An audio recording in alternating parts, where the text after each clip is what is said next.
Birshot Moraï Verabotai, dans les parachiotes qu'on est en train de lire,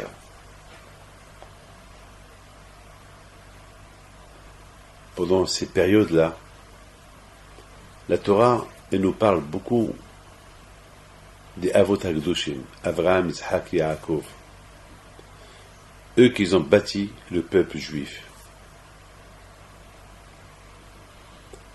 La Torah, elle nous parle beaucoup d'événements. Et l'un des événements que je vais vous expliquer, c'est la confiance que HaKadosh Baruch Hu, il avait dans les Avot HaKadoshim, dans les patriarches. Et tu as raison pourquoi il avait cette confiance en eux, il les aimait. Parce que eux, ils ont montré à Hachem combien eux, ils l'aiment. Dans toutes les conditions, vous imaginez, dans la paracha de Toledot, la paracha nous parle d'un côté Hachem, il vient bénir Yitzhak, il lui dit qu'il va devenir un grand peuple et qu'il va lui donner des enfants, etc., etc. Il va lui donner à ses descendants la terre de Canaan. Et d'autre côté, Rivka, elle est stérile. Rivka ne peut pas avoir des enfants. Yitzhak, il n'arrive pas à avoir des enfants. Donc d'un côté, il y a un problème. D'un côté, il y a les promesses, et de l'autre côté, il y a la difficulté. Et la Torah, elle nous dit que Yitzhak Avinu alav shalom, la seule chose qui lui restait, c'est la prière. Voilà ce qu'on apprend de cette paracha. Lorsqu'on a un problème, il faut prier. Comme c'est écrit, Vayater, Yitzhak, il a prié à Hachem à côté de sa femme. Le sage, ils disent que sa femme, il est parti d'un côté, et lui est parti d'un côté, et ils ont prié à Kadosh Baruch Hu. Mais ce qui est extraordinaire, c'est, on dirait, cette prière-là, elle n'était pas une prière à 100%. Elle n'a pas fait à 100% des fruits, puisqu'il a eu 2 enfants, un qui était rachat, un qui était tzaddik. C'est inimaginable. Il y a des choses qu'on ne comprend pas. Esav était rachat, et Yaakov était tzaddik. Alors, comment peut-on expliquer cela? D'un côté, il y a la prière. Attends, lorsque je fais la prière à Hachem, qui me donne des enfants, je ne prie pas à quelque chose qui me donne des enfants, qui me donne un enfant qui est rachat, un enfant qui va être un révolutionnaire, un enfant qui va aller contre la volonté de Dieu. Vous savez qu'est-ce que nos sages disent? Que le jour que Abraham il est mort, Esav, il a commis beaucoup des erreurs. Il a tué, il a volé, il a violé, il a fait des bêtises, il a nié l'existence de Dieu. Il a vendu sa Bechora, il a vendu son droit de naître. C'est la folie ce qu'il a fait à Esav. C'est inimaginable. Alors, c'est ce que je vais essayer de comprendre. D'un côté, on nous dit il faut prier à Hachem, 100%. Lorsqu'Yitzhak Abinu a prié, il a bien prié. Je ne pense pas qu'il a prié une prière à moitié. Je ne pense pas qu'il a prié une prière d'au moins 2 enfants, un qui soit rachat, un qui soit tzaddik. Alors, lorsque Yitzhak et Rivka, 2 tzaddikim, il faut des prières, a priori, la prière, il doit monter chez Hachem, et Hachem, il va lui donner des enfants tzaddikim. Des enfants tzaddikim. Alors, je ne comprends pas comment Hachem, il leur donne un qui est tzaddik, un qui est rachat. C'est la folie. C'est la folie. Bon, je ne vais pas rentrer dans la Kabbalah. Dans la Kabbalah, on dit que Esav, il a pris tout le côté mal de Rivka. Il a comme aspiré. N'oubliez pas que Rivka était la fille de Bethuel. Et Bethuel était un rachat. Donc, tout le côté mal qu'il y avait dans son corps, Esav, il a aspiré. Alors, qu'est-ce qu'on va dire sur Sarah? Alors, qu'est-ce qu'on va dire sur Léa et Rachel? Qu'ils ont eu des tzadikim, ils ont eu 12 enfants tzadikim.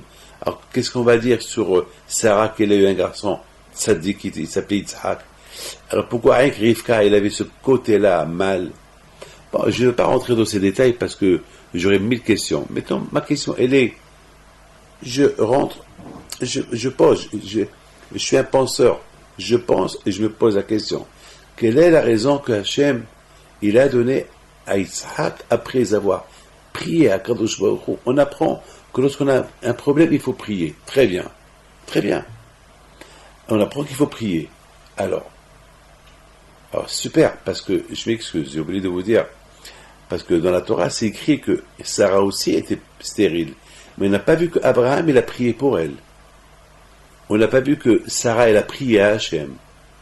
C'est pas écrit. Mais là, c'est écrit. Justement, c'est ce que la Torah veut nous apprendre. La Torah veut nous apprendre que lorsqu'on a un problème, il faut prier. Abraham Abinu alav shalom, il avait la promesse d'Hachem. Yitzhak aussi, il avait la promesse d'Hachem, qu'il allait avoir des enfants. Mais on n'a pas vu qu'Abraham, il a prié. Mais on a vu qu'Yitzhak, il a prié. Alors, on peut dire qu'Abraham, il avait confiance en Hachem, tellement qu'il avait confiance en Hachem. Il s'est dit, c'est pas que je prie, Hachem qui me donne des enfants, parce qu'il m'a promis des enfants. C'est pas grave. Il va me donner des enfants. C'est pas, je lui fais confiance. Très bien, c'est fabuleux. De ce côté, la Torah veut nous apprendre que même qu'il y a des promesses d'Hachem, que tu vas avoir des enfants, quand même, il faut prier. Il faut savoir prier, parce qu'on ne peut pas savoir. Donc on a vu que Yitzhak, il a prié. Mais de l'autre côté, on n'arrive pas à comprendre comment il a prié et Hachem lui donne il lui donne deux enfants, un qui est Racha, un qui est Tzadik, alors que Rivka et Yitzhak, ils sont Tzadikim. De l'autre côté, on a vu Yaakov Abinu alav shalom, il avait 12 tribus, 12 Tzadikim. C'est extraordinaire. Bon, on a vu là-bas aussi que la façon comme Léa, elle s'est mariée avec Yaakov, avec beaucoup de malice. Et on a vu que les prières qu'elle a fait pour sa sœur, pour qu'elle ait des enfants. On a vu aussi Rachel, les prières qu'elle a fait, etc. Tous les efforts qu'ils ont fait pour avoir des enfants. Mais bon, ils ont eu des tzadikim. Abraham, de Sarah, il a eu un tzadik, Yitzhak. Mais je ne comprends pas comment Yitzhak, il a eu un rachat et un tzadik. Je ne comprends pas. Je ne comprends pas. Alors que les deux, ils sont tzadikim. C'est de la folie. N'oubliez pas que Rachel et Léa, ils étaient des enfants des Réchaïm. Le père de Rachel et Léa, c'était Lavan Aramé, était un grand rachat. Je ne peux pas vous dire sur sa femme comment elle était, mais lui était un grand rachat. Donc, je ne comprends pas. Alors, eux, ils ont eu des tzadikim. Yitzhak, bon, était tzadiket, était la fille d'un rachat, qui s'appelle Bethuel, mais quand même, elle était tzadiket, donc elle aurait dû avoir deux tzadikim. Non, elle a eu des jumeaux, un tzadik, un rachat. Pourquoi? Mes amis, ça c'est la paracha de Télédot. C'est super, c'est des choses qu'on ne peut pas imaginer ce que je vais vous expliquer aujourd'hui. Il faut savoir une chose. Venez, on va parler un peu de beaucoup de choses. On va parler, par exemple, si on prend par exemple, qu'est-ce que Hachem il veut de nous? Hachem il veut de nous, comment le monde il peut tenir? Bon, le monde il peut tenir sur plusieurs choses. La Torah, le Hesed, le fait du bien, et bien sûr la prière. Alors là, on met dans la Torah, à la Bouddha, très bien. Alors, c'est très important de savoir que Gemilut Hasadim, faire le bien, ça fait aussi partie de Ahdout. Ahdout, c'est l'union. Ahdout, c'est l'union. Très important, l'union. Vous savez, un couple qui est marié. Un couple qui est marié, c'est super. Ils sont mariés, mais et les tâches sont partagées. La femme, elle a sa tâche, et l'homme, il a sa tâche. Mais, de temps en temps, il faut qu'il y a ce qu'on appelle, il faut que l'homme, il comprend un peu, même que sa tâche, c'est pas d'être à la cuisine, mais quand même, par exemple, lorsqu'il voit que la maison, il faut aider la femme, elle ne peut pas tout faire, il faut l'aider. Surtout le vendredi. Le vendredi, il y a beaucoup de travail, surtout en hiver, que la journée est courte. Alors, il faut aider, il faut venir un peu plus tôt du travail et aider la femme. Ah, même, et pourtant, j'ai un magasin, et je travaille, je me suis levé à 5 heures du matin, ça ne veut rien dire. La femme, elle ne peut pas inventer des heures. Elle a un laps de temps le vendredi surtout si elle aussi elle travaille, elle s'occupe de ses enfants pour les envoyer à l'école, les laver, etc., il faut que l'homme, il comprend un peu, il faut aider sa femme.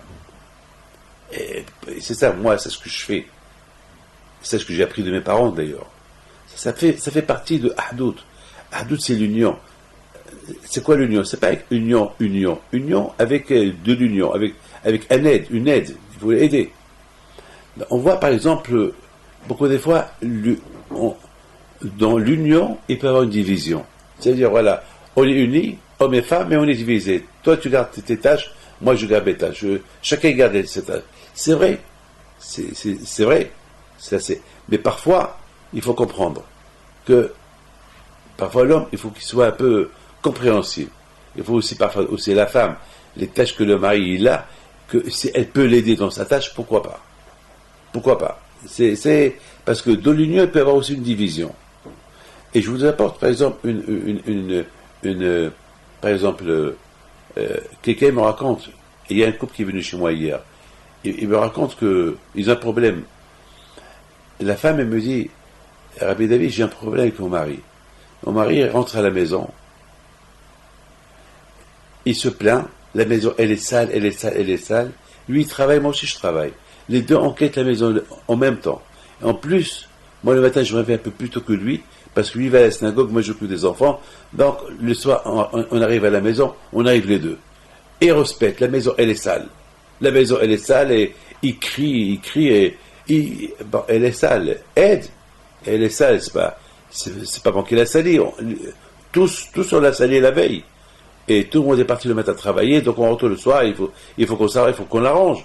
Non, il respecte, et après ce qu'il fait, il s'assoit devant la télévision, il voit la télévision, ou il prend son journal, ou n'importe quoi. C'est pas ça. D'un côté, voilà, ils sont unis, ils habitent sous un toit, et de l'autre côté, ils sont désunis parce que l'homme, il se dit, c'est pas normal que c'est moi qui fais, ta tâche, c'est ta tâche.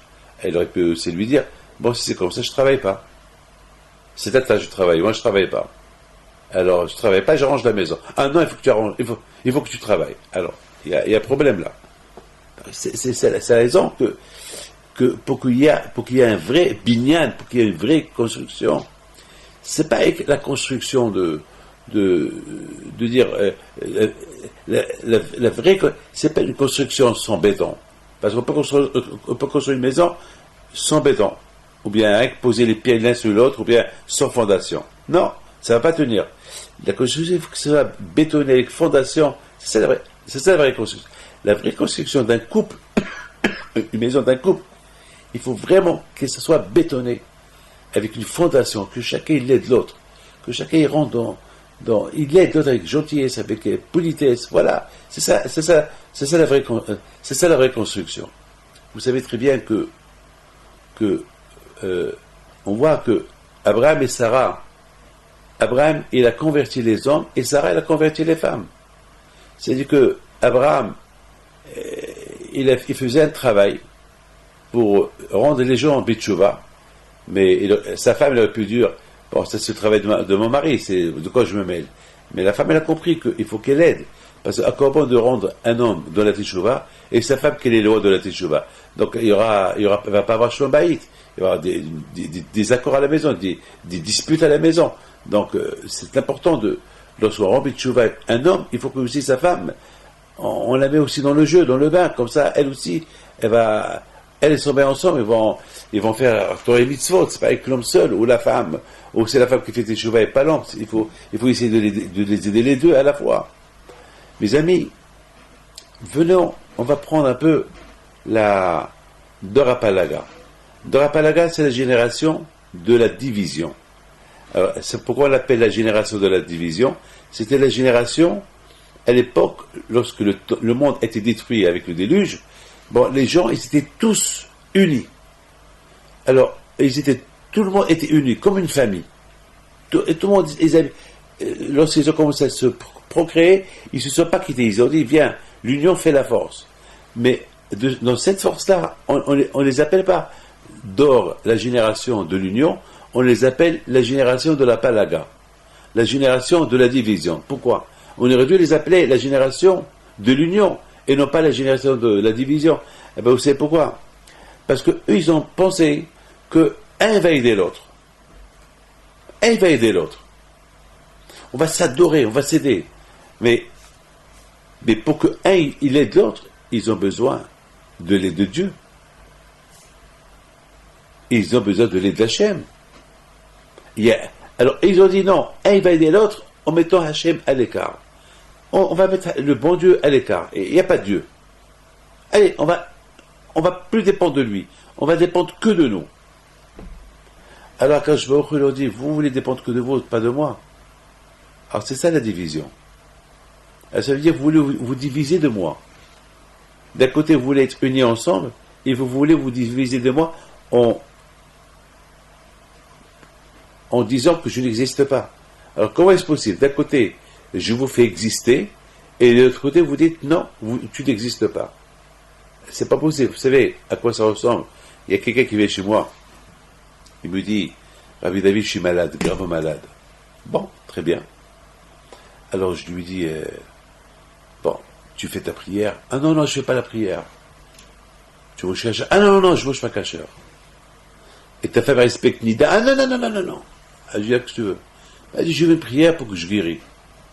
Alors je me suis renseigné. La maladie qu'elle a, il avait une maladie incurable. Une maladie il vivait d'un jour à l'autre. Je dis, mais t'es fou. Tu veux que je te fasse une bracha, tu veux que je te fasse une bénédiction, et en même temps tu veux que le bon Dieu te donne la guérison, et en même temps tu lui donnes une gifle au bon Dieu? Comment est-ce possible? Mais t'es fou. Mais tu es fou. Mais sois réaliste. Sois réaliste, mais réfléchis un peu. C'est pas moi le bon Dieu, c'est pas moi qui va te guérir. Tu veux que je prie pour toi au bon Dieu, pour qu'il te guérisse, et de l'autre côté, voilà, je te demande de faire quelque chose pour lui, et tu dis non. Alors pourquoi tu veux que lui te donne? Ah oui, lui, pourquoi? Pourquoi, de quel droit? De quel droit? Tu t'es divisé de lui, lui aussi il s'est divisé de toi. Tu t'es divisé de lui, tu t'es éloigné de lui aussi il s'est éloigné de toi, donc voilà, tu es malade. Ben, ça ne veut pas dire que si je te fais une bracha, tu vas guérir, mais on essaie, dans la vie, on essaye. On essaye. Alors, mes amis, c'est beaucoup des fois, d'un côté, on veut être unis avec le bon Dieu, et en même temps, on veut être désunis du bon Dieu. C'est impossible, ça ne marche pas. Si on est unis avec le bon Dieu, c'est avec la Torah qu'on est unis avec le bon Dieu. Si on est unis dans une famille, c'est en gardant toutes les règles du jeu de la maison pour bien garder l'union. C'est pas d'un côté, je suis uni, je suis marié avec Ktouba, de l'autre côté, jette pas, c'est pas mon problème, c'est pas mon travail. C'est pas logique, c'est pas normal. C'est pas logique, c'est pas normal. Donc ça, c'est pour ça qu'on dit le monde il tient grâce à la perfection, grâce à la Torah. Faire la Torah de A à Z, grâce à la prière, c'est pas une moitié prière, venir en retard et partir plus tôt. La prière, il y a des jeunes Shabbat, ils arrivent à 11h, il part avant que... Il vient pour 3 quarts d'heure, il s'en va un quart d'heure avant la fin de la prière. Alors pourquoi vous êtes venu? C'est-à-dire que lorsqu'on dit le monde il tient grâce à la Torah, c'est-à-dire le respect de la Torah, grâce à la prière, toute la prière, pas la moitié de la prière, et grâce au hesed. Du bien, ça veut dire que pas le faire du bien à moitié. Mes amis, vous avez vu, on peut pas jouer, on peut pas être moitié-moitié. On peut pas on peut pas remplir un loto. On sait qu'il y a 6 numéros à remplir. Pour gagner plus, il y a encore un autre numéro. Mais tu ne peux pas faire que 3 numéros. Non, avec 3 numéros, tu ne gagnes rien du tout. Ça ne va même pas passer. Il faut qu'il y ait 6 numéros. C'est la loi du jeu. C'est la loi. Pour gagner la loterie, il faut gagner vraiment toutes les lettres. C'est pas, il manque une lettre ou 3 lettres. Non, ça manque pas. C'est ça on peut pas être à moitié. Écoutez très bien. Écoutez très très bien. La génération de la division, qui s'appelle la génération de la Palaga, eux, ils ont voulu vivre ensemble, entre eux, mais pas avec le bon Dieu. Quand je regarde, pourquoi c'est comme ça? Alors on va voir, est-ce vraiment vous allez essayer de vivre ensemble bien? Qu'est-ce qu'il avait Hachem? Il a fait Hachem que l'un ne comprenait pas l'autre. À cause que l'un ne comprenait pas l'autre, ils ont commencé à se disputer. Il leur dit à Hachem, non, alors, où est votre union? Si l'un se dispute avec l'autre, si vraiment il y avait la vraie union dans le cœur, même que l'un ne comprend pas l'autre, vous n'allez pas vous disputer l'un avec l'autre. Bon, je ne comprends pas, il ne me comprend pas, bon, allez, c'est ça l'union. Mais quand par exemple, un homme qui ne comprend pas sa femme, c'est pas parce qu'il ne la comprend pas, ça, il va lui donner un coup de poing. Non, bon, il n'a pas compris, allez, qu'il se calme. Même s'il ne la comprend pas, il se calme. C'est ça la règle du jeu. Si vraiment il aime, il se calme. Si vraiment il aime, il se calme. Donc, à Bretagne, Hachem, il a prouvé à la génération de la division, cette génération-là, qui s'en fout, même avec eux-mêmes. Ils se croient qu'ils sont unis. Voilà, maintenant Hachem, il leur prouve, voilà, le fait que l'un ne comprend pas l'autre. Parce que Hachem, il a Bilbé, c'est pas, Hachem, c'est de là que les 70 langues, ils ont été créées. Hachem, il a fait que l'un ne comprenne pas. Chacun parlait d'une autre langue. Hachem, il leur a posé une langue dans leur bouche. Parce qu'à l'époque, tout le monde parlait que le Lashon HaKodesh. La langue sainte. La langue de la Torah. Et après, Hachem, maintenant, à partir de maintenant, Hachem leur a dit, puisque vous vous êtes divisés de moi, vous ne voulez pas être avec moi parce que vous voulez rester ensemble, regardez, vous êtes wello, zéro. Ensemble, vous ne vous aimez pas, et moi, vous ne m'aimez pas, alors voilà, je vous retire cette langue-là, la langue sainte, et maintenant, voilà, chacun il a sa langue. Maintenant, voilà, chacun il a sa langue. Maintenant, on comprend très bien, Akashkel a voulu leur dire, au lieu que vous soyez liés avec moi, de me dire merci, que je n'ai pas exterminé tout le monde entier, j'ai laissé Noah et sa famille, et de Noah et sa famille, vous êtes là. J'ai laissé Noah du déluge et sa famille, et vous êtes les descendants, au lieu de me respecter et d'être liés avec moi, dans l'unité de tout le monde, parce que c'est ça le but. Vous êtes divisés de moi pour être unis ensemble. Alors regardez. Maintenant, je vous prouve même votre propre union, et n'est pas une union. De là, on voit que vraiment la vraie union, c'est lorsqu'il y a Hachem au milieu. Lorsqu'on aime Akadosh Baruch Hu aussi. Parce que c'est impossible. On dit que dans le mot Ish, l'homme, il y a le Yud.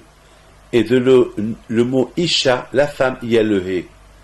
Il y a, si vous enlevez le Yud de Ish et le He de Isha, ça va rester Esh, le feu. Ce qui fait que l'homme et la femme, ils sont unis, parce qu'il y a le nom de Dieu, Yud-Ke, le nom de Dieu, le Yud chez l'homme et le Ke chez la femme. Donc il y a le nom de Dieu avec eux. Ça veut dire, Hachem leur dit, si votre union est avec la religion, avec moi, avec ma Torah, donc vous allez vivre super. Mais s'il n'y a pas la Torah, s'il n'y a pas Nida, s'il n'y a rien du tout, alors moi j'ai rien à faire avec vous. Si moi j'ai rien à faire avec vous, je me retire. Si je me retire, ben je vous laisse le soin de se disputer vous-même, entre vous-même. Donc il y aura Esh. On croit que sans le bon Dieu, on va vivre super, bien. C'est vrai. C'est vrai, si on croit ça. Mais c'est pas vrai. C'est pas vrai. Il y a beaucoup de gens qui croient que c'est vrai. Beaucoup de gens disent, laisse la religion de côté, on va faire ce qu'on veut, ça va être tout super. C'est pas vrai. Le contraire que Dieu préserve. Lorsqu'on n'est pas attaché à Dieu, c'est là où les maladies, le sida, le cancer, toutes les graves maladies, la choléra, les guerres, tout vient que Dieu préserve. Mais c'est de la folie. Mais je vous donne un pardonneur. C'est bête de croire à ça. C'est bête de croire que c'est bien de vivre sans la Torah. C'est bien de mettre la Torah de côté et vivre sans rien du tout. Sans rien du tout, il n'y a que des guerres. Il n'y a que Hachem que Dieu préserve. Parce que le monde, il a un propriétaire. Le monde, il a un propriétaire. Le monde n'est pas abandonné. Le monde n'est pas abandonné. Il a un patron. Et lorsque nous, on veut nier ce patron-là, et on dit ce patron-là n'existe pas, alors c'est que Dieu préserve. On se met en danger. On se met vraiment, vraiment en danger. Donc, mes amis, on voit maintenant que Hachem, cette génération de la division, quand je vois il leur dit, au lieu de me dire merci, que je vous ai maintenu en vie, c'est ce que vous faites. Ah, maintenant, cette langue que vous avez, et vous faites tromper. Vous parlez tous la même langue. Et vous croyez que vous aimez, et voilà, la preuve que l'un ne comprend pas l'autre, alors, voilà, vous disputez. Ça prouve que l'un n'aime pas l'autre. Ça veut dire que votre amour, c'était non pas par conviction, pour m'énerver, pour se détacher de moi. Alors, lorsqu'on se détache de moi, c'est ça la vraie division. C'est ça la vraie division. Donc, vous voulez vivre sans moi? Allez-y, vivre sans moi. Good luck, bonne chance.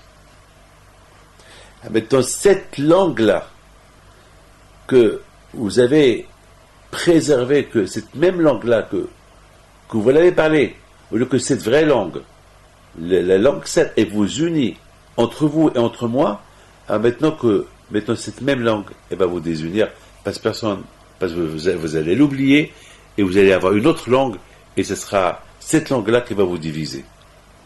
Le fait que je vous fais oublier cette langue que vous avez parlé jusqu'à maintenant, et que vous avez cru que c'est cette langue-là qui vous a unis, maintenant vous allez l'oublier, maintenant vous allez parler d'autres langues, et allez, vous êtes à l'abri de vous-même. Et on a vu que l'un il se disputait avec l'autre. Mais il y a eu un qui a continué à parler cette langue, la famille d'Abraham. Parce que cette langue-là, elle n'a pas été exactement oubliée. Parce qu'il y avait encore quelques personnes que Hachem n'a pas fait que cette langue-là, la langue sainte, elle soit oubliée, comme Shem ve'ever, les tzadikim, et d'ailleurs Abraham Avinu aussi, il a appris cette langue-là. Cette langue-là, elle s'appelle la Shona Kodesh, la langue sainte. La Torah, elle a été écrite avec la langue sainte. Mais maintenant, mes amis, on comprend très bien que combien Hachem il veut qu'on soit entier. Lorsqu'on fait la prière, qu'on soit entier. Une vraie prière avec être en paix avec tout le monde et être en paix avec Dieu. Lorsque j'étudie la Torah, être en paix avec tout le monde et être en paix avec Dieu. Lorsque je fais du hesed, du bien, je fais le bien avec tout le monde, je fais le bien avec moi-même. Donc il faut être en entier, c'est pas un peu et j'arrête, un peu et j'arrête. Il faut se travailler pour être entier. Vous savez, l'aïmouna, la foi. La foi, c'est quelque chose que c'est très facile de le dire. La foi, l'aïmouna, je crois. Très bien, je crois. Vous savez très bien que le mot je crois, c'est quelque chose d'extraordinaire. Mais est-ce que vraiment on croit? Est-ce vraiment on croit? Beaucoup de fois on dit je suis croyant. Est-ce vraiment? Il y a des gens qui disent je suis traditionnaliste. Alors là, traditionnaliste, c'est quoi? Bémet, je vous donne la parole d'honneur. Beaucoup de fois, je demande aux gens, expliquez-moi c'est quoi le mot traditionnaliste. Et chacun me dit, je dis, mais c'est quoi? Est-ce que le bon Dieu, est-ce qu'on peut être traditionnel? Est-ce qu'on peut être divisé dans la religion? Traditionnel, ça veut dire, je fais ce que je veux. Mais c'est pas possible. Est-ce que vous rentrez, quelqu'un qui travaille dans une usine, est-ce qu'il peut dire, et c'est un ouvrier, est-ce qu'il peut dire, je fais ce que je veux? Est-ce que dans un avion, on peut dire, je fais ce que je veux? Je dis au pilote, pilote, dégage, c'est moi qui vais piloter l'avion. Et steward, dégage, c'est moi qui vais servir les gens. Est-ce qu'on peut dire ça? Ah, mais, vous savez, il y a ce qu'on appelle les règles du jeu. Est-ce que dans un pays, il y a les lois du pays? Est-ce qu'on peut dire, non, je fais ce que je veux? Ça, je le fais, ça, je le fais pas. Pourquoi des fois, être juif, je ne peux pas dire être juif, c'est être juif en entier. On ne peut pas dire être juif, je suis traditionnaliste, ouais, je mange cachère à la maison, mais je mange du tarif dehors. Ou bien, je fais la prière que le Shabbat, ou bien ma femme, elle va au mikvé une fois par an. Ou bien, parfois, comme une femme, elle me dit avant-hier, je lui dis, vous respectez le mikvé, tu vas au mikvé. Il me dit, lorsqu'il fait pas froid, je vais. Ou lorsque lorsque mon mari peut me prendre, je vais. Alors je lui dis, ça veut dire que tu te prépares pas. Si tu ne peux pas te préparer parce que il y a une préparation pour aller au mikvé. Il me dit, non, je ne me prépare pas. Je dis, alors quoi, tu mens. Alors ça veut dire que tu vas au mikvé, la femme là-bas, elle te dit, tu t'es prêt, tu dis, oui, tu mens. Alors c'est quoi ça? Et c'est ça, mes amis. Abraham, Yitzhak, Yaakov. Ils nous ont appris à être entiers. Ils nous ont appris à être entiers. C'est pas, la émouna, c'est une vraie émouna. C'est pas une émouna à moitié, non. Une émouna à moitié n'existe pas. Elle n'existe pas. C'est pas possible. Maintenant, mes amis, on va lire ensemble le Ben Ish Chai. Tous, c'est un peu de la Kabbalah, mais on va le lire. quelque chose d'extraordinaire. On a vu que Hachem, lorsqu'il s'est dévoilé à Abraham, lui a dit Ani El Shaddai, c'est moi le bon Dieu. Alors, d'ailleurs, le mot Shaddai, c'est un des noms de Dieu qui s'est écrit dans la Mezouza. Dans chaque Mezouza, c'est écrit Shaddai. Et c'est quoi le nom Shaddai? Shaddai, c'est Hachem Shama el Olamodai. Parce que lorsque Hachem il a créé le monde, il ne voulait pas s'arrêter. Vous savez, je ne parle pas de le monde où on habite. Vous savez, le monde, le globe, il n'y a pas de fin. Il n'y a pas de fin. Vous savez, chaque année, les scientifiques découvrent d'autres mondes à des centaines de milliards de kilomètres d'ici. Il y a des soleils qui sont 1 milliard de fois plus grands que le soleil où on se trouve. C'est un monde qui n'a pas de fin. Ils appellent le monde, mais non, eux, c'est ce qu'ils disent, un monde qui n'a pas de fin. Mais au fait, vous savez que le monde, par rapport à sa propre création, Hachem, lorsqu'il a voulu créer le monde, Hachem, il s'est un peu écarté. Parce que Hachem ne veut pas créer le monde en lui, parce qu'à l'époque, avant que le bon Dieu ait créé le monde, il n'y avait que Hachem. Hachem était partout. Donc, où voulez-vous qu'il crée le monde? En lui, ça va brûler. Donc Hachem, c'est ce qu'on appelle dans le Kabbalah, Tzimtzum. Il s'est un peu écarté. Et combien il s'est écarté? Eh bien, il s'est écarté d'un point. Un point comme un point de sable. Pour le bon Dieu, c'est même pas un point. Et même pas un point, c'est des centaines, c'est des milliards de zéros. C'est l'infini. Pour vous dire, c'est qui Hachem? Hachem, on l'appelle l'infini. L'infini. Pourquoi on l'appelle l'infini? Parce qu'il n'est pas limité. Le bon Dieu, sa grandeur, elle n'est pas limitée. Il n'y a pas de limite. Je ne veux pas rentrer dans les détails où on va tous devenir fous. Il n'y a pas de limite. Alors, Hachem, et par rapport à notre intelligence, on croit que le monde, il n'est pas limité. Mais au fait, le monde, il est limité par rapport à Hachem. Parce qu'Hachem, il a donné uniquement un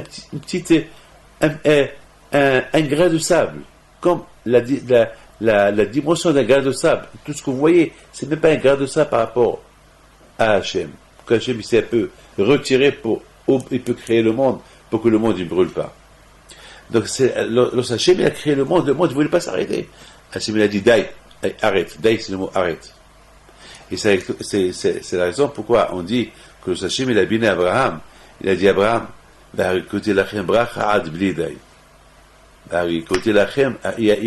y a un passage qui dit que Hachem il nous donne la bracha ad bliday, sans cesse. Sans cesse. Pourquoi? Lorsqu'on sert le bon Dieu, la bracha, elle est sans cesse. Mais lorsque Hachem a voulu créer le monde, il a créé le monde avec une limite. C'est pour ça qu'il y a un nom qui s'appelle Shaddai. Shaddai, ça veut dire, il faut, Hachem, s'il te plaît Hachem, Hachem il a dit Dai. Donc le fait que Hachem il a dit au monde Dai, donc il y a un nom de Dieu qui s'est formé, qui s'appelle Shaddai. Il y a un nom de Dieu avec ce nom-là, Hachem, il dit au monde, arrête, c'est pas la peine de se prolonger, c'est pas la peine de s'agrandir, c'est assez. Parce que déjà, ce qu'il y a, ils vont jamais le comprendre. Si déjà ce qu'il y a, ils verront la fin de ce qu'il y a. Donc, il faut s'arrêter. Donc, là, Hachem, il s'est dévoilé à Abraham. Il s'est dévoilé à Abraham avec le nom Ani El Shaddai. Je me suis posé une question. Pourquoi Hachem, il s'est dévoilé à Abraham avec Ani El Shaddai? Pourquoi? Vous savez pourquoi? Parce que Hachem, il a voulu dire à Abraham, moi, j'avais aucune intention de créer le monde. Parce que j'ai vu dans les générations, il va y avoir que des Rechaim. Il va y avoir que des gens que je vais créer qui vont s'occuper, manger, dormir et m'abandonner et s'écarter de moi. Comme la génération de la séparation. Comme la génération du déluge, comme toutes les générations qui sont idolâtres, ils font de l'idolâtrie. Mais lorsque Hachem a dit, lorsque je t'ai vu, lorsque j'ai vu que toi, tu vas me découvrir et tu vas enseigner la Torah à tes enfants, alors j'ai créé le monde. C'est pour ça que c'est écrit Be'bar'am. Lorsque Hachem a créé le monde, lorsque Hachem il a créé le monde, Be'bar'am. Lorsque Hachem a créé le monde. Et le sage, il dit Behebaram, c'est Abraham. Ça veut dire le mot, la même lettre de Behebaram, c'est la même lettre de Abraham. C'est-à-dire qu'Hachem, il a créé le monde grâce à Abraham. Hachem a dit, ouais, bon, puis Abraham, il va enseigner la Torah à ses enfants, et puis Abraham, il va être le maître de la Emouna, il va être entier avec moi, et ses enfants aussi vont être entiers avec moi, ils vont me respecter, ils vont être mes ambassadeurs, ils vont propager la Torah, alors je crée le monde. Alors je crée le monde. Bi'Abraham. Alors je crée le monde grâce à toi. Donc maintenant, on comprend pourquoi Hachem il dit à Abraham, Ani El Shaddai, c'est moi El Shaddai. C'est-à-dire, il a dit, Hachem il veut dire à Abraham, Abraham, j'ai créé le monde grâce à toi, et moi j'ai dit au monde d'arrêter. Shaddai, Hachem Shemel Al-Modai. C'est-à-dire que c'est avec ce nom-là j'ai dit au monde d'arrêter. Et je l'ai arrêté grâce à toi. C'est pour ça Hachem, il se dévoile à Abraham avec ce nom-là de El Shaddai. C'est extraordinaire. C'est-à-dire qu'Akadosh Baruch Hu, il dévoile à Abraham le secret. C'est moi qui ai créé le monde, le ciel et la terre, et à un moment donné, j'ai dit au ciel et la terre d'arrêter de se propager, de s'agrandir, parce que... Et je l'ai créé par rapport à toi. Alors, par rapport à ça, si j'ai dit au monde, Dai, mais à toi je dirais, Lo Dai. À toi je dirais, je te donnerai le brachot, Ad Bli Dai, sans cesse. Alors toi aussi, Abraham, si tu dois me servir, Ad Bli Dai, sans cesse, sans dire stop. Et c'est pour ça qu'on a vu que Abraham et Yaakov, ils ont servi Hachem Ad Bli Dai, avec tous les kohot, sans cesse. Avec tous les kohot, c'est extraordinaire ce que je suis en train de vous expliquer. C'est extraordinaire. C'est extraordinaire. La bouteille, il faut savoir une chose. Lorsque j'étais en train de lire Ben Ish Chai, j'ai lu quelque chose d'extraordinaire de Ben Ish Chai. Il dit de Ben Ish Chai que Yadoua'u d'Ishlimot ha'avoda b'shutaf amim ha'ava niskem g'avoda b'shutaf. Il dit, le Ben Ish Chai, dans tout ce que je suis en train de lire ici, combien l'homme, il doit arriver à la perfection.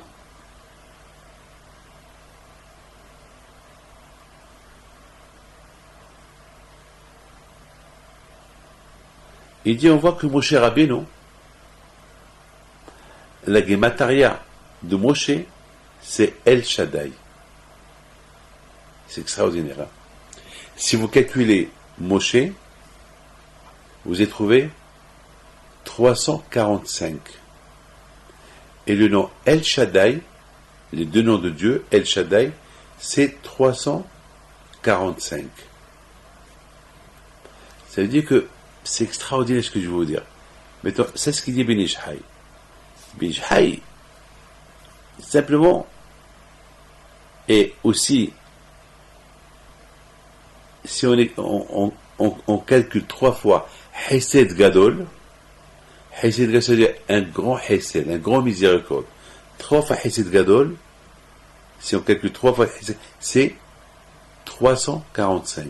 Donc ça veut dire, El Shaddai, c'est 345. Moshe, c'est 345. Hesed Gadol, c'est 345. Qu'est-ce que cela veut dire? Qu'est-ce que cela veut dire?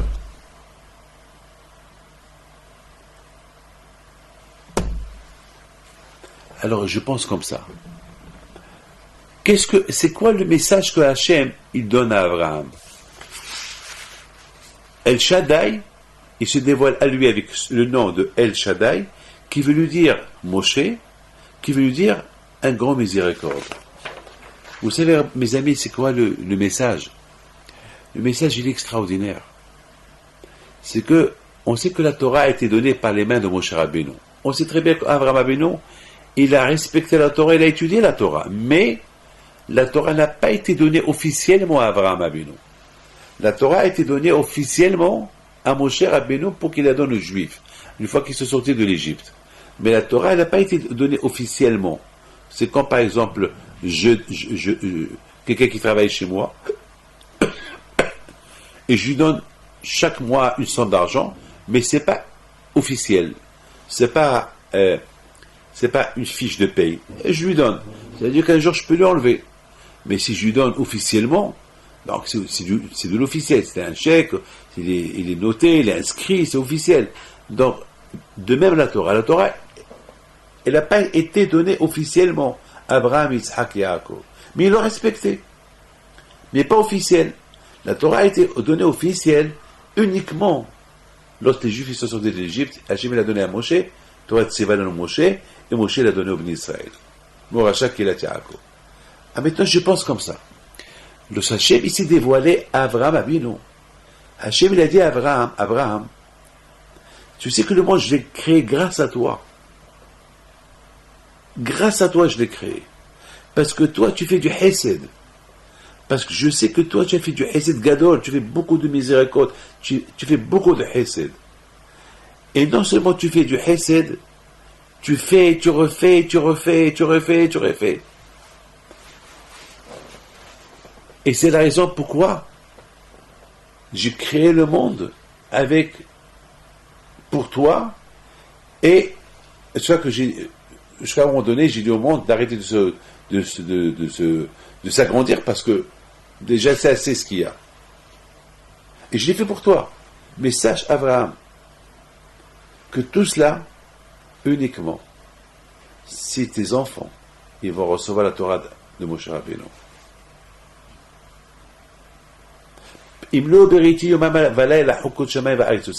C'est vrai, Hachem, il dit à Abraham, c'est grâce à toi, c'est pour toi que j'ai créé le monde.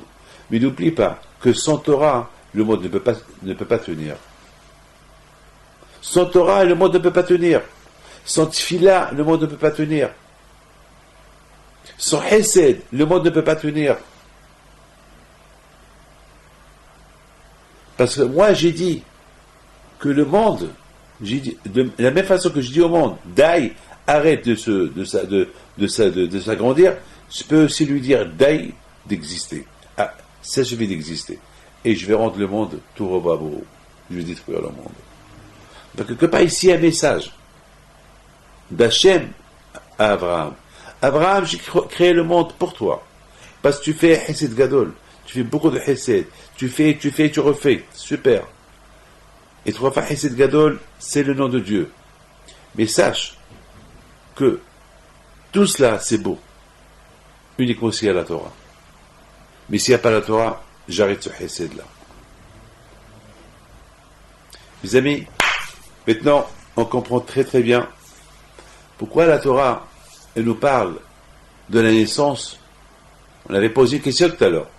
On a posé une super belle question. On a dit, comment est-ce possible que Yitzhak et Rivka, ils ont prié à Hachem, ils ont vraiment prié à Hachem, ils ont prié à Kadosh Baruch Hachem, donne-nous un enfant. Et Hachem, il leur donne 2 enfants, qu'il leur donne un, Yaakov. Pourquoi il leur donne Esav? Un rachat, quoi? Ben, la Torah veut nous enseigner un enseignement extraordinaire.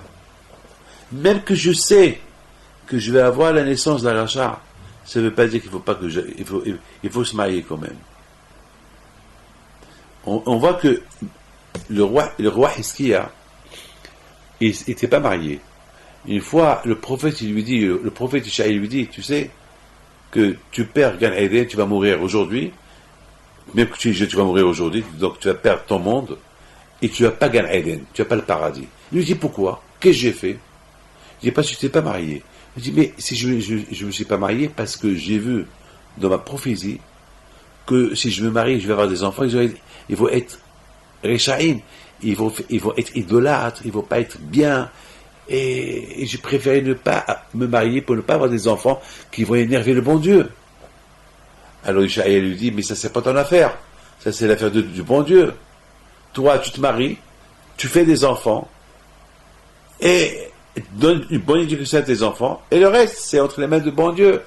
C'est pas à toi de juger qu'est-ce que tes enfants vont être. Il se peut que tes enfants, toi tu vois uniquement qu'ils vont être Rechaïm, mais est-ce que tu sais qu'ils peuvent aussi être tzadikim, parce qu'à Kadosh Baruch Hu, il peut les punir, et lorsqu'on les punit, ils vont faire teshuvah. D'ailleurs, quelqu'un m'a posé une question. Comment est-ce possible que le roi Hiskia, De la même façon qu'il a vu qu'il allait avoir des garçons Rishaïm, et c'est la raison pourquoi il ne s'est pas marié, pourquoi il n'a pas vu que vraiment ses enfants, son fils Ménaché, qu'il est né après, il a fait Teshuvah. Alors, j'ai répondu, j'ai dit, ça on ne le voit pas. Parce que la Teshuvah, il n'est pas entre les mains du prophète. Le prophète, il peut uniquement voir un monsieur qui va être rachat. Mais s'il va devenir tzaddik, ça il ne voit pas. Parce que ça dépend de l'homme lui-même. C'est l'homme, c'est le libre arbitre. C'est l'homme qui décide s'il veut faire Teshuvah ou pas. Donc le prophète Ishaïa, il dit, est-ce qu'il y a, t'as mal vu. Tu as vu que tes enfants vont être Rishaïm, mais peut-être ils font Teshuvah. Ça, tu l'as pas vu. Alors pourquoi tu t'es pas marié? Alors il lui dit, bon, je m'excuse. Donne-moi ta fille, je la marie. Je dis, quoi, tu veux que je donne ma fille pour qu'elle devienne veuve? Non, mais ça y est, tu vas mourir dans quelques jours, dans quelques heures peut-être. Alors, Hizkiya, il a fait une grande prière. Il a prié à Hachem, et Hachem, il dit à Ishaïa, va chez Hizkiya, dis-lui qu'il ne va pas mourir, je vais l'ajouter 15 ans dans sa vie, et qu'il se marie, il aura des enfants, etc., etc. Et effectivement, le roi Hizkiya, il a eu 2 enfants, qui étaient Rishaïm. Un, il est mort, et l'autre était un grand rachat, mais il a fait Teshuvah. Hachem, il lui a envoyé des souffrances, et il a fait Teshuvah. Donc vous voyez que même un rachat, il peut faire Teshuvah. Et d'ailleurs, j'ai vu dans des livres qui disent que le roi Ménaché, c'est lui qui gouverne le monde de la Teshuvah là-haut. Pour vous dire que la Teshuvah est extraordinaire. Vous savez ce qu'il a fait le roi Ménaché? Il a fait rentrer l'idolâtrie à l'intérieur de Beth Amikdash. Il a tué son grand-père. Et c'est inimaginable ce qu'il a fait Ménaché. Et malgré tout, il a fait Teshuvah, et cette Teshuvah était acceptée. Il a fait pénitence. On a le droit de retourner vers Dieu. Et je pense, c'est ça ce que Hachem il a voulu nous enseigner. Que même Yitzhak Avinu, il était prophète Yitzhak. Il a vu Yitzhak dans sa nivoire qu'il allait avoir un tzaddik et un rachat. D'ailleurs, lorsque ta femme était enceinte, elle est partie pour voir qu'est-ce qui se passe, pourquoi elle avait des contractions.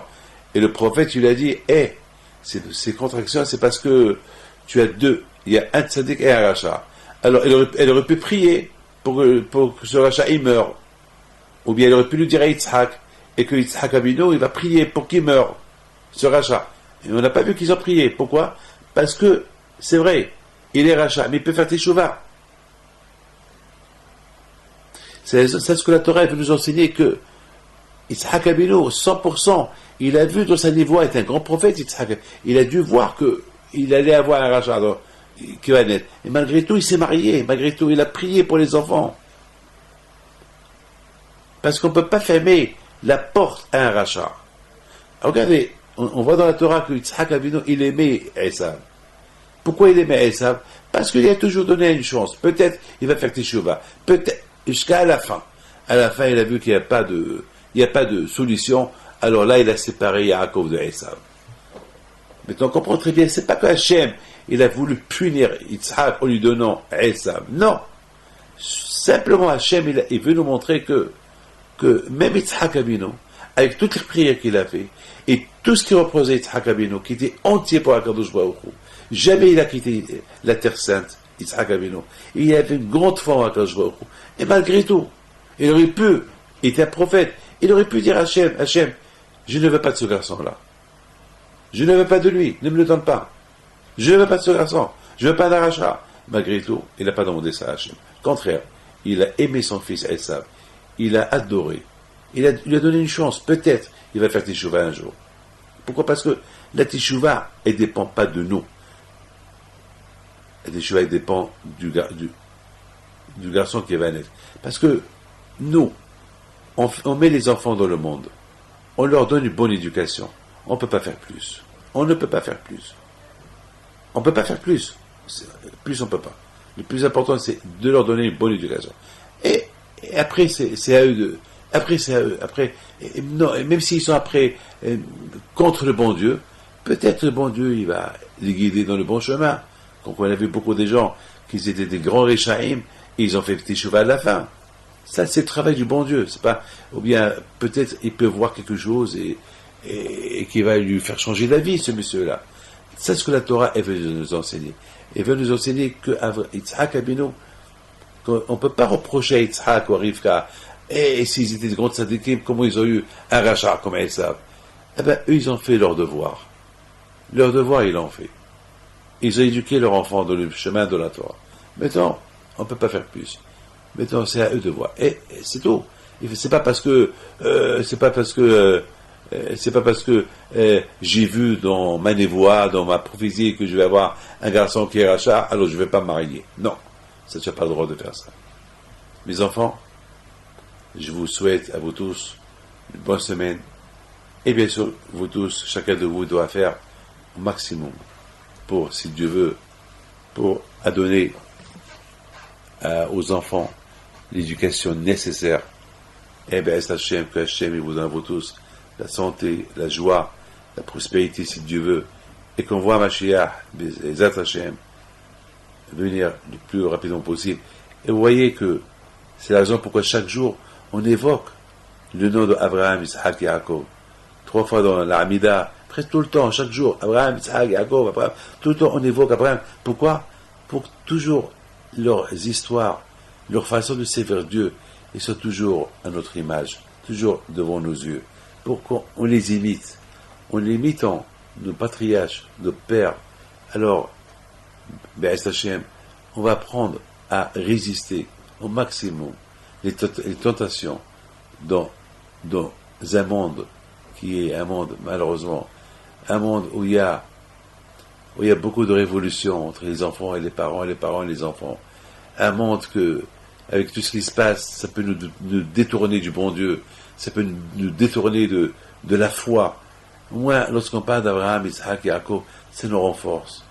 Je vous souhaite à vous tous une bonne semaine et vraiment, je m'excuse de vous dire, on a reçu une lettre hier. Il y a une femme qui nous a écrit une lettre. On a le email à elle. Je ne peux pas dire qui est.